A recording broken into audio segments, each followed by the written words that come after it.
Welcome back, focused learners. Let's jump right in. Today, we're exploring the deeply grounded work of Thomas Hardy. In this explainer, we're going to look at how the physical, rolling landscapes of Dorset, the honestly sometimes incredibly harsh customs of the 19th century, and the meticulous details of Victorian fashion completely shaped his literary world. I absolutely love breaking down how a writer's environment literally dictates their art. And Hardy? Well, he's the perfect subject, because he didn't just invent his world out of thin air. He recorded the tangible realities right in front of him. So, I want to start us off with a pretty provocative question. What does a character's clothing tell us about their soul? It's a fascinating thought, right? Because in Hardy's writing, the literal threads of the past, we're talking the heavy traditional clothing worn to survive those harsh rural elements, they connect directly to a character's core identity, their social standing, even their inner rebellion. Here's our roadmap for this explainer. 1. The spirit of Casterbridge. 2. Landscapes that shaped Wessex. 3. Dark customs of the country. 4. Fashioning Hardy's characters. 5. Bathsheba's defiant wardrobe. And finally, 6. Keeping the heritage alive. Okay, kicking things off with Section 1, The Spirit of Casterbridge, discovering Hardy's Dorchester. Now, you probably know Hardy set his novels in the fictionalized region of Wessex, but the bustling heart of that world, Casterbridge, was really just an imaginative presentation of the real town of Dorchester, exactly as he remembered it from his childhood back in the 1840s. Just picture a market square from that era. It's completely teeming with life, trade, and traditional crafts. Hardy saw these towns as massive social hubs. This is where rural agricultural workers, decked out in their heavy, practical woolens, literally collided with the more refined, rapidly changing fashions of town life. It was a chaotic mix of economic survival and intense social interaction. Moving on to Section 2, Landscapes that shaped Wessex, the physical world of the novels. So, Hardy's physical environment completely dictated his art. Take Maxgate, for example. That's the Dorchester home he actually designed himself, where he penned later masterpieces like Tess of the D'Urbervilles. Now contrast that grander space with Hardy's cottage, his birthplace. It's this humble little cob and thatch structure tucked away in the woodlands of Hirebach-Hampton. The rural reality of these specific locations, the rolling hills, the pastoral beauty of Dorset, it fully grounded his fiction. And here's where it all ties together. It's this exact, rugged landscape that demanded the traditional clothing his characters wore. When you're out there working a harsh, muddy agricultural landscape, your clothing has to be durable, it has to be weather-resistant. We're talking heavy fuchsia coats and stout, thick boots.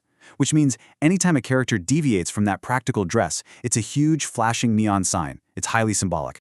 Which brings us to Section 3, Dark Customs of the Country, Fact-Inspiring Fiction.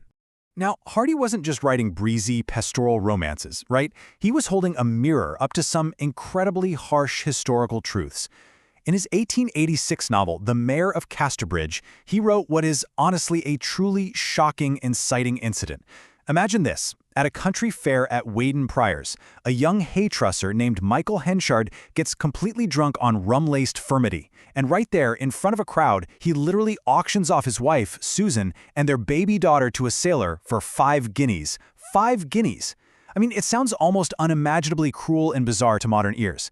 But here's the thing. Hardy was actually grounding this literary moment in very real historical context. He was just neutrally documenting actual local customs. And historical records of 19th century wife-selling incidents back this up completely. Just look at the data. In 1806 over in Huddersfield, a man sold his wife for half a guinea.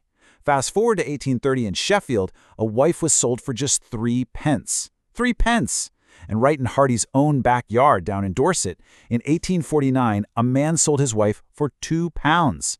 So by neutrally weaving these documented, incredibly raw factual events into his fiction, Hardy rooted his stories in an authentic, undeniable reality. He wasn't just making it up. Let's transition to Section 4, Fashioning Hardy's Characters, the Social Fabric of Wessex. Okay, I am so excited to talk about this part. The University of Exeter, teaming up with the Dorset County Museum, actually developed this incredible online resource called the Thomas Hardy and Clothing Database. It meticulously catalogs every single reference to clothing across his fiction, his poetry, and his letters. Why? To really deepen our understanding of the historical and social context of the Victorian era. For example, the database details the frequent appearance of the traditional white smock frock, which was worn by rural laborers. In Hardy's world, when a character finally sheds that agricultural smock for a tailored town coat, it isn't just a quick wardrobe change. change. It signals an entirely new and often super fraught transition in social class. So in Hardy's fiction, dress is absolutely crucial. First, it immediately indicates a character's profession and their exact social and economic standing. It also brings local scenes to life with vibrant bursts of color, and it can even express a character's specific mood at a given moment. But perhaps most importantly, clothing acts as this powerful tool to subvert customs and totally transgress gender norms. Clothes weren't just fabric to Hardy, you guys. They were essential social signifiers. That leads perfectly into Section 5, Bathsheba's Defiant Wardrobe, Rebellious Threads. It's fascinating to see the stark contrast when looking at a character like Bathsheba Everdeen from Far From the Madding Crowd. Think about standard Victorian propriety for a second. It expected women to ride side saddle, adhere to strict muted dress codes, and maintain a very severe concern for modesty, especially keeping their hats on.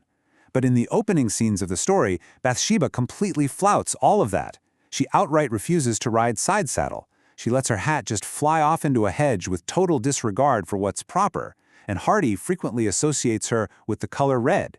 She wears this dashing red velvet dress and red feathers to signal her feistiness. Her wardrobe is literally a physical manifestation of her defiance. And finally, Section 6, Keeping the Heritage Alive, the Victorian Street Fair. Now, timed around Hardy's birthday at the end of May, the modern community of Dorchester actually actively revives this rich literary history today.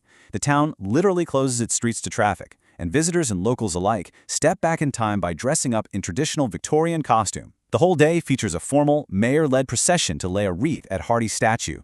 Then, the streets just come alive with the very rural customs Hardy wrote about. You've got traditional wool-spinning demonstrations, the deep rumble of steam-powered traction engines, and super-energetic Wessex Morris dancing. It is this lively, joyous celebration that perfectly contrasts the historical grit of Hardy's novels with modern community spirit. They even wrap up the whole shebang with a mass hokey-cokey dance organized right at the town pump. Which leaves us with one final, pretty profound question to chew on. What will your clothing tell future historians about the story of your life?